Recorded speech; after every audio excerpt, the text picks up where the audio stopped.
Merci Monsieur le Président, chers collègues. Tout d'abord, je voudrais remercier la rapporteure pour la présentation de ce budget de l'action sociale. Un budget en hausse, vous l'avez rappelé, par rapport aux crédits votés en 2023. Une hausse qui s'explique en grande partie par l'augmentation mécanique des AIS. Donc, certes une hausse, mais pour nous, pas suffisante dans la politique sociale de la Côte d'Or. Et le président Avena l'avait déjà dit lors de son propos liminaire. Sur la question des personnes âgées et la dépendance, nous avons déjà eu l'occasion de nous exprimer sur le sujet au moment de la présentation du rapport sur la tarification des établissements et services médico-sociaux. Le récent rapport de la députée Christine Pires-Beaune mettait en lumière qu'en France, 24% des résidents des EHPAD peuvent couvrir leurs frais de séjour avec leurs revenus courants, nécessitant ainsi la solidarité familiale. Ce rapport alertait également sur les disparités territoriales. Nous pensons que le département de la Côte d'Or ne fait pas exception. Par contre, ce qui pourrait faire exception, c'est une revalorisation de ce point à la hauteur des attentes des familles. Bref, nous considérons que l'augmentation des tarifs n'est pas suffisante, notamment parce que ces tarifs avaient déjà pris du retard les années précédentes, retard aggravé par l'inflation qui touche plus gravement encore les personnes en situation de précarité. Depuis plusieurs années, notre position reste la même, l'augmentation du point GIR doit être significative. Face à cette situation, nous devons tout faire pour que le reste à charge soit le moins élevé possible pour les résidents et leurs familles d'une part, tout en s'assurant que chacune et chacun puisse rester à son domicile le plus tard possible. C'est le sens de notre interpellation lors d'ailleurs la dernière commission permanente sur les crédits importants non sollicités sur l'enveloppe adaptation du logement. Nous maintenons que les règles de subvention doivent évoluer pour que chacune et chacun puisse s'en saisir pleinement. Sur la question de la lutte contre les violences faites aux femmes, notre collègue Catherine Hervieux a eu l'occasion d'intervenir, mais je voudrais redire l'importance de déployer tous les moyens nécessaires à cette lutte.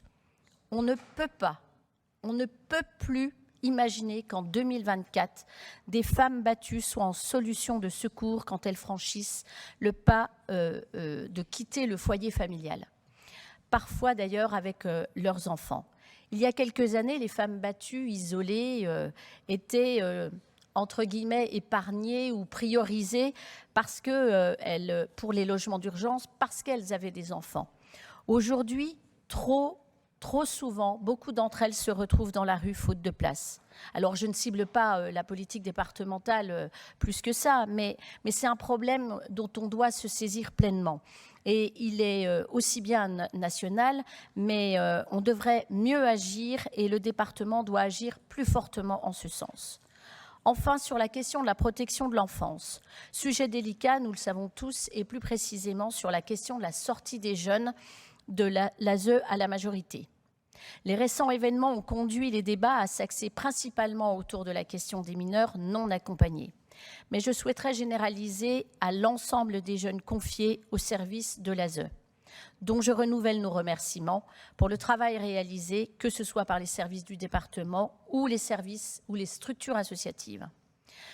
La loi Taquet avait mis fin aux sorties sèches de l'ASE à 18 ans en garantissant à l'ensemble de ces jeunes majeurs leur prise en charge jusqu'à 21 ans dans le cadre du projet d'accès à l'autonomie, élaboré à leurs 17 ans conjointement avec leur encadrant. L'esprit de cette loi était notamment de limiter les disparités territoriales en retirant aux exécutifs départementaux la souveraineté du choix en la matière. Si cette loi a pu entraîner des difficultés de mise en œuvre, elle constitue une véritable avancée pour ces jeunes et pour la société dans son ensemble. Il est impératif que ce droit soit préservé et garanti dans notre département. C'est une question d'humanité due à ces jeunes, au parcours difficile, parfois confiés très jeunes au service de l'ASE. C'est le respect de la promesse républicaine que chacun peut s'en sortir, d'où qu'il est, où ils viennent. D'où ils viennent, pardon. On évoque souvent l'urgence climatique. Elle est là, elle est bien là et elle fait l'objet souvent de débats entre nous.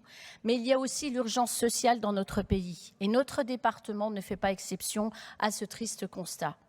Pour les raisons évoquées, vous comprendrez que les élus du groupe Côte d'Or-Terre d'Avenir s'opposeront au budget de l'action sociale que vous nous présentez.